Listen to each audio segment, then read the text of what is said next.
Sən mənlə niyə aqressiv danışırsan ki? Yaxşı eləyirəm, başqa. Yox, siz danışmasınız mənə görə. Yəni gedək də. Bildim ya, qaqaş, sən mənim üstümə niyə elə gəlsən ki? Sən niyə doğru oynadın? Toruzlanarsan? Sən deyirəm ki, xoşuma gəlmir, sən mənə mane olursun. Sən nəyə mane oluram ki? Qaqaş, sən mənlə bu dəqiqə qız davası deyirsən, oğlanlığa sığan hərəkət deyil. Nə qız davası? Allah'ın olsun, bizim kitabımızda elə şey yoxdur, Bu qaqaş. ölkədə, hər bir ehtiyacı olan insan, fərq eləmir, qızdır, oğlandır, mənim bacımdır, qardaşımdır. Əgər bu insan mənə yaxınlaşırsa, deyir, mənim bacımdır. Bildim, mən ona kömək eləyirəm, sən pis eləmirəm ki, sən mənim üstümə xoruzlanırsan. Mən özə kömək eləyirəm. Yox, sən deyirəm ki, mane olma, get. Mane olma, get başqa şeydir. Sən bunu tut, bir dənə buna üstünə yerin başqa şeydir. Nə fikirləşsən, elə bildin qaçacaqsan. Sən gedirsən ya yox, yoxsa Əzrailin olun sən?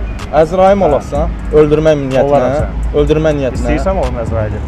Yaxşı fikirləş, hə? Yaxşı fikirləşirəm. Sözün arxasındasan. Allah şahiddir ki, Allahdan başqa heç kimdən qorxmam. İstəyirsən get. Ay dostum, Allah şahiddir ki, səndən 5 qat yekələr gəlib mənim üstümə geri çəkilir. Sağ ol qardaş, həqiqətən də çox gözəl reaksiya verdin yəni, vallahi. O sən sözün məndə qürur yaraşdı vallahi ki, sən deyirsən, qardaş deyir ki, Azərbaycanda köməyə ehtiyacı olan qadın, kişi mənim qardaşım, bacımdır yəni.